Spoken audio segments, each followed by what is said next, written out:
একবেলার জন্য কোথাও ঘুরে আসতে চাইছেন, তাহলে তাদের জন্য রইল আজকের এই ভিডিওটা।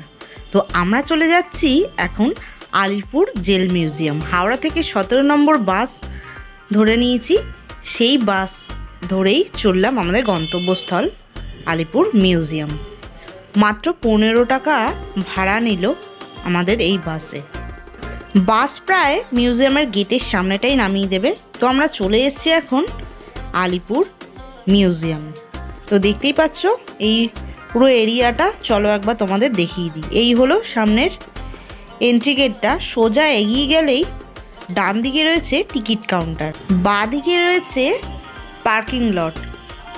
পার্কিং লটের স্পেসটা কিন্তু বেশ অনেকটাই বড়। তোমরা যারা গাড়ি নিয়ে আসতে চাও সেখানে পার্ক করতে পারো গাড়ি।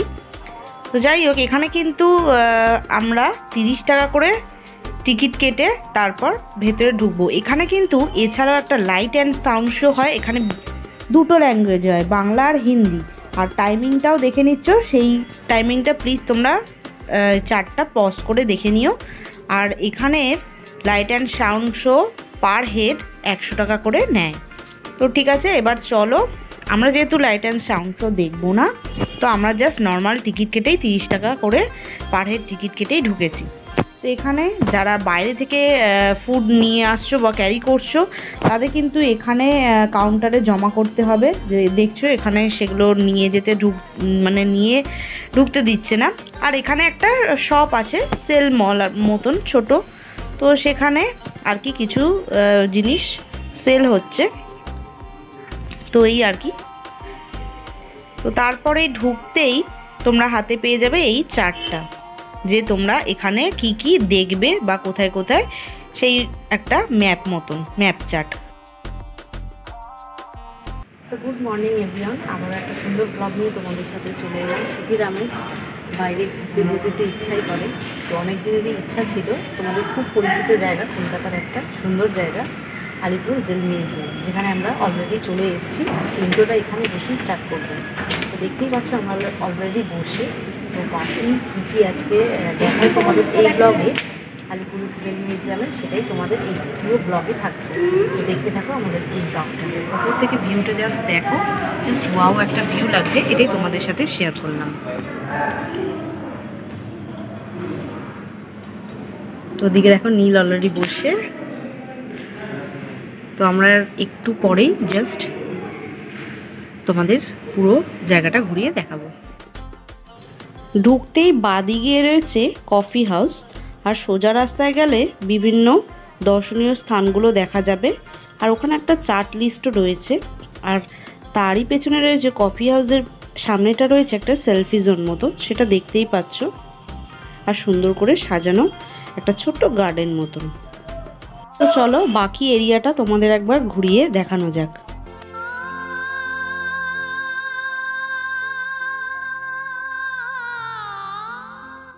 কোন দিকে কি আছে সেটার একটা সুন্দর ডিরেকশন চার্ট দেওয়া।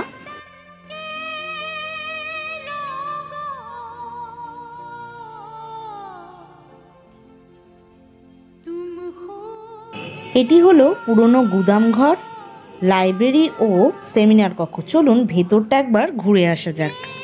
এখানে ভেতরে কিন্তু অনেক সুন্দর ব্যবস্থা রয়েছে। এখানে সেলফি জোন রয়েছে, সাথে রয়েছে বিভিন্ন মনীষী আর বিপ্লবীদের বই, বিভিন্ন এমনকি সিটিং জোন রয়েছে, সেখানে বসে আপনারা পড়তেও পারেন বই টইগুলো। এই আর কি, দেখতেই পাচ্ছেন এখানে বইগুলো রয়েছে।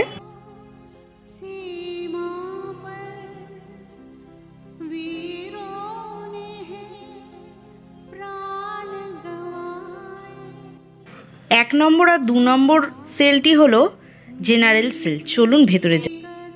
এখানে ওয়াচ টাওয়ারটি কিন্তু আগেকার দিনে এই জেলের মিডিল করেই করা হয়েছিল, যাতে আগেকার দিনে ইংরেজরা সুকৌশলে ওই ওয়াচ টাওয়ারের মাধ্যম দিয়ে পুরো জেলটার নজরদারি ভালো করে করতে পারতো।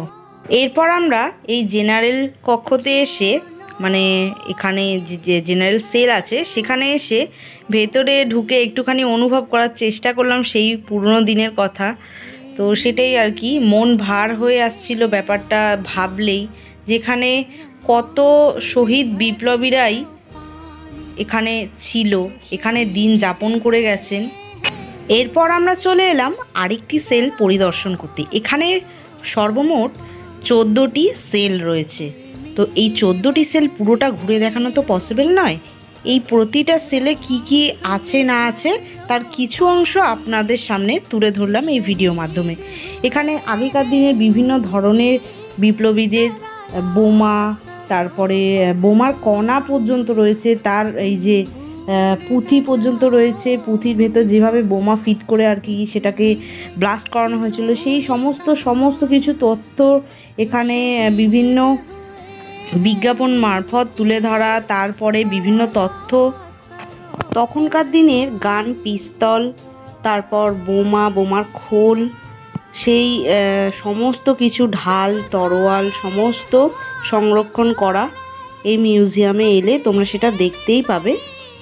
এবং বিভিন্ন তথ্য এখানে দেওয়া, তারই সাথে ওয়ালে দেখতে পাচ্ছ।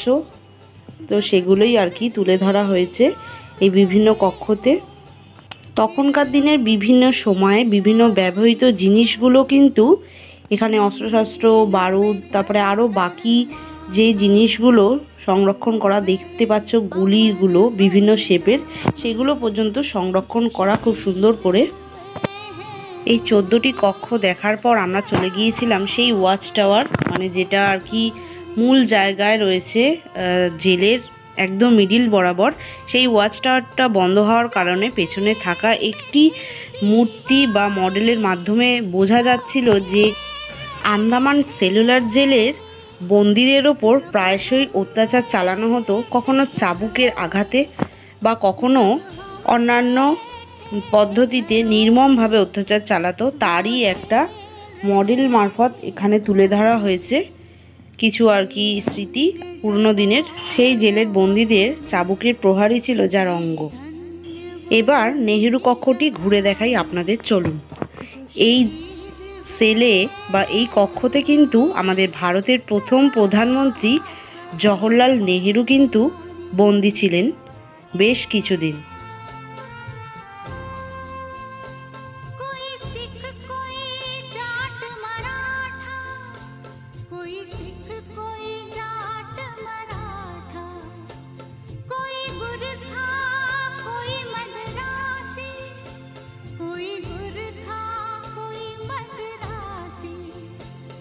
এরপরেই আমরা চলে যাব নেতাজি সেল, তারপর বিধানচন্দ্র রায় সেল, চিত্তরঞ্জন দাস সেল এবং যতীন্দ্রমোহন সেনের সেল।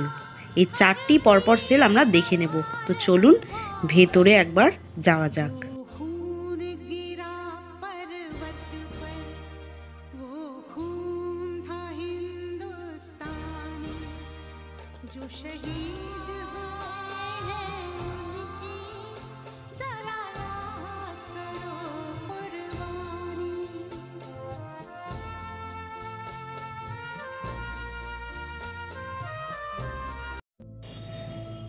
আমরা চলে এলাম সেই জায়গায়। এটা হলো ফাঁসি মঞ্চ, গা শিহরিত করা একটা জায়গা। পুরনো বেশ কিছু কথাই মনে করিয়ে দেয়। তো এই হলো এখানে ছোট ছোট সেল করা দেখতে পাচ্ছ। এই সেলগুলিতে জেলের কয়েদিদের আনা হতো ফাঁসির ঠিক আগের দিন, এবং এই সেলের কয়েদিদের তাদের লাস্ট ইচ্ছা পূরণ করা হতো, মানে তাদের শেষ ইচ্ছা কি সেইটাই আর কি পূরণ করা হতো। তো এই আর কি তারপরে মানে তার পরের দিন আর কি ফাঁসি মঞ্চে নিয়ে যাওয়া হতো।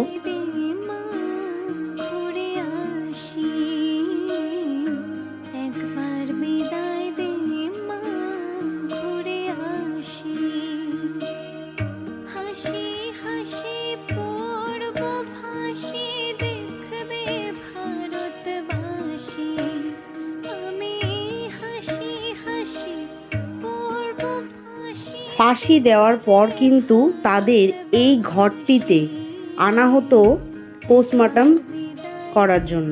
এখানে বিভিন্ন ডক্টররা থাকতেন, তারা পোস্টমর্টম করতেন ফাঁসি দেওয়ার পর।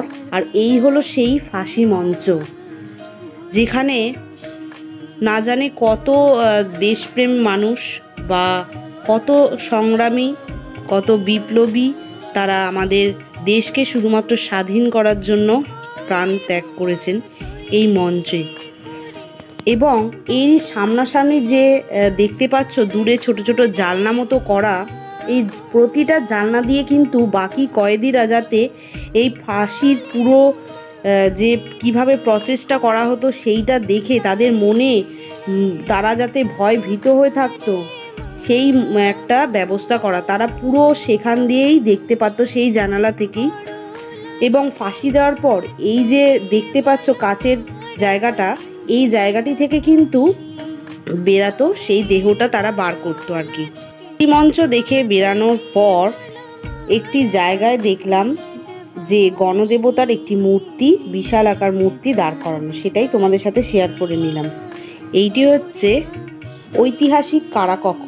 আমি তো বলবো এটা মিস করো না তোমরা, এটা অবশ্যই দেখো। এটা সবার ক্ষেত্রেই বা সবার ক্ষেত্রেই তোমরা দেখে ভালো লাগবে, বাচ্চা থেকে বড়। কারণ কি, এখানে জেলের জীবন দশাটা দেখানো হয়েছিল বন্দীদের কিছু মডেলের মাধ্যমে। এখানে কিন্তু পুরনো দিনের ছাপ বর্তমান। কারণ কি, এখানে বাইরেটা একটু রেনোভেট করা হলেও ভেতরটা কিন্তু সেই পুরনো দিনের মতনই রয়েছে, ঠিক একই। এর ভেতরের দেয়াল থেকে শুরু করে প্রতিটা জিনিস কিন্তু রেনোভেট করা নেই, সেই পুরনো দিনের ছাপটাই রয়েছে, যেটা তোমরা দেখতে পাচ্ছ এই ভিডিও মাধ্যমে। তাদের জীবন দশাটা কিভাবে তারা কাটাতো দেখতেই পাচ্ছ। এই সরু সরু জায়গাগুলো, এই স্ল্যাবের মতো জায়গাগুলো, এখানেই তারা ঘুমাতো বা বিশ্রাম নিত। আর এখানে কিছু জানালা রয়েছে, সেখান দিয়ে তারা আর কি দেখতে পারতো বাইরের পরিবেশটা। তা এই হচ্ছে এই ছোট জায়গাটায়, এই ছোট ঘিঞ্জি পরিবেশে, ছোট ঘিঞ্জি একটা জায়গায় সেখানে কিভাবে তারা দিন যাপন করতো সে সবটাই এই মডেলের মাধ্যমে তুলে ধরা হয়েছে। কিন্তু অবশ্যই এই জায়গাটি তোমরা এসো।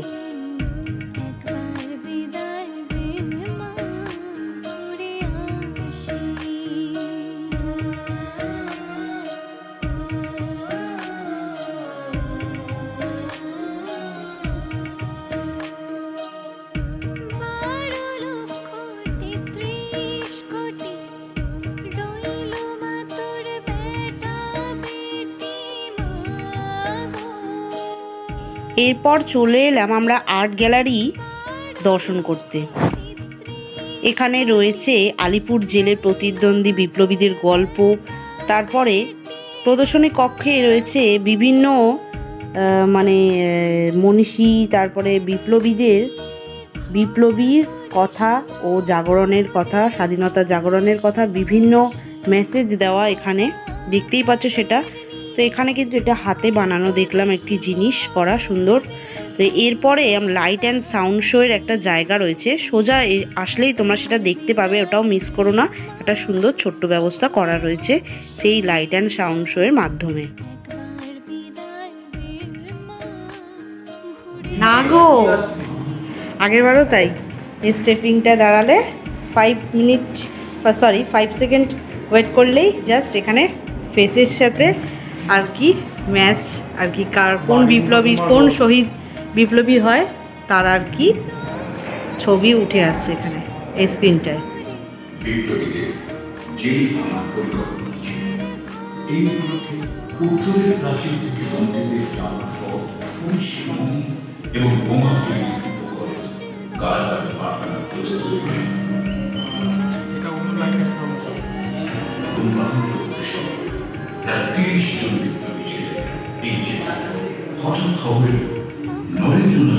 ব্রিটিশ সরকারের কাজ সামনে রয়েছে, সমস্ত পরিকল্পনা ব্রিটিশ আন্দোলনের জন্য কিন্তু অত্যন্ত বিপজ্জনক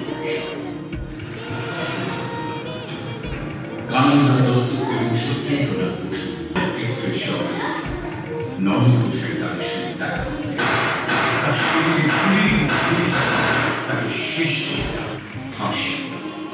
দুজনের বিপ্লবের চেতনা ছিল এতই প্রবল যে এই দুঃসাহসী বিপ্লবীদের মুখে একটি শব্দ আসে, তার কষ্ট।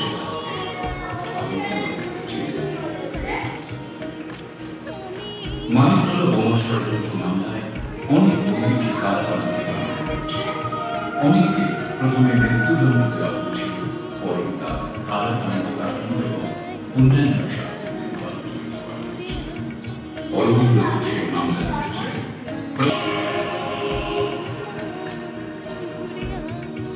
চিরকাল চন্দ্র রাখাই ছিল প্রতিটি বিপ্লবীর একমাত্র। এই কামনা চরিতার্থ করতে যে কোনো শাস্তি তারা মাথা পেতে নিতে একটু ইচ্ছা। শতাধিক বছর বাদে ভারত মাতাকে ব্রিটিশ শাসন মুক্ত করার এই অনবশ প্রচেষ্টা জেলের প্রতিটি দেয়ালে অনুমোদিত। গোটা ভারতবাসীর কাছে তারা চিরকাল প্রণম্য হয়ে থাকবে।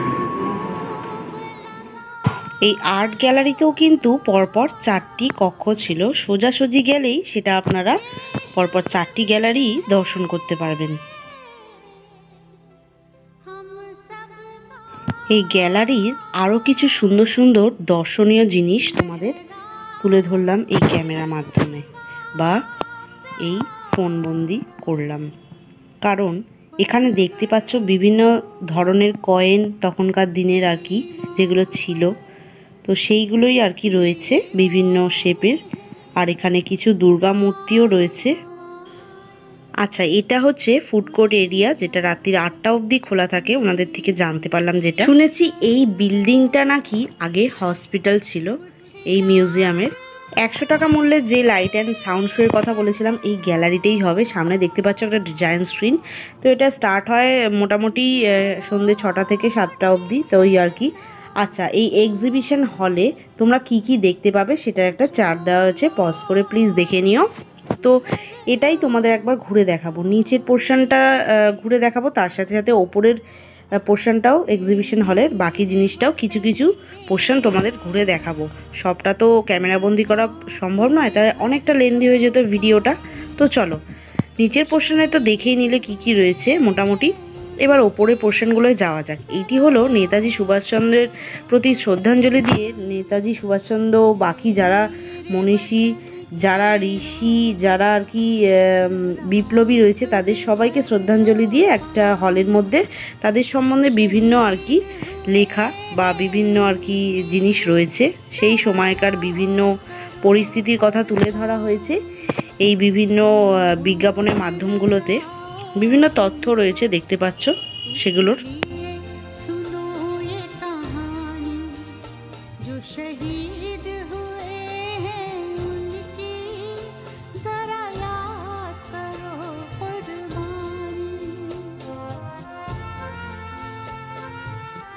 ওপর দিয়ে নিচের দৃশ্যটা পুরো মিউজিয়ামের বাকি অংশটা দেখতে ঠিক এতটা সুন্দর লাগছিল।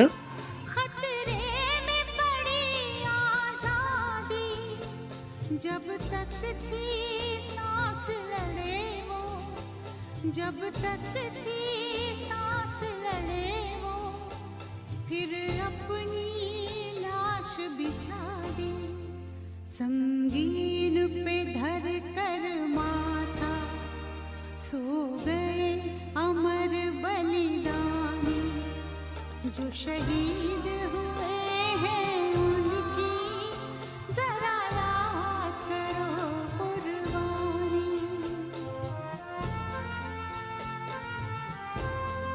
বিভিন্ন বিপ্লবীদের কঠোর সংগ্রাম ও আত্মত্যাগ ও বলিদানের জন্যই আমরা কিন্তু আজ স্বাধীন। সত্যি বলতে আমরা আজ স্বাধীন। বাইরের এরিয়ায় এরকম একটা স্ক্রিন মতো দেওয়া রয়েছে, তোমরা আর কি এই স্ক্রিন থেকে তোমরা যেই বিপ্লবী সম্বন্ধে আর কি পড়তে চাও সেই পেজে ক্লিক করে আর কি যেতে পারো, এরকম আর কি এক ধরনের সিস্টেম করেছে, তো সেটাই আর কি।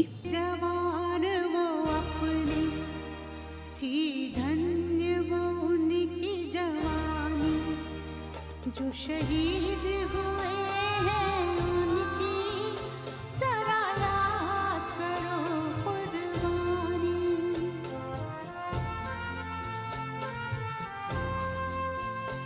कोई सिख कोई जाट मराठा, कोई सिख कोई जाट मराठा, कोई गुरखा कोई मद्रासी।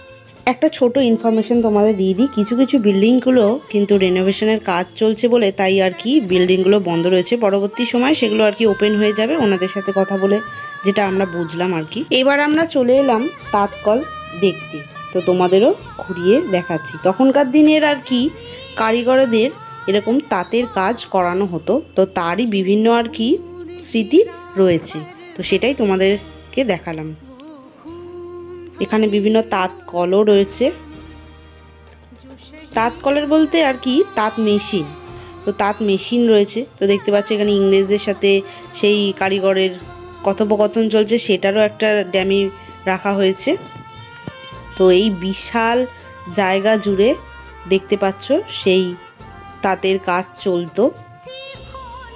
এখানে তাঁতের কিছু সরঞ্জাম আর কি তাঁতের কাজকর্ম হতো, তারই কিছু যন্ত্রপাতি আর কি ছোট ছোট সেখানেই সব সংরক্ষণ করা রয়েছে। এখানে দেখতে পাচ্ছ যে বিভিন্ন ছোট ছোট উনানের মতো করা রয়েছে, মাটির উনানের মতন। তো সেখানেই আর কি তাঁত মার দেওয়া, তাঁত জাল দেওয়া, তো সবই এখানে আর কি হতো, ওই ছোট ছোট উনান।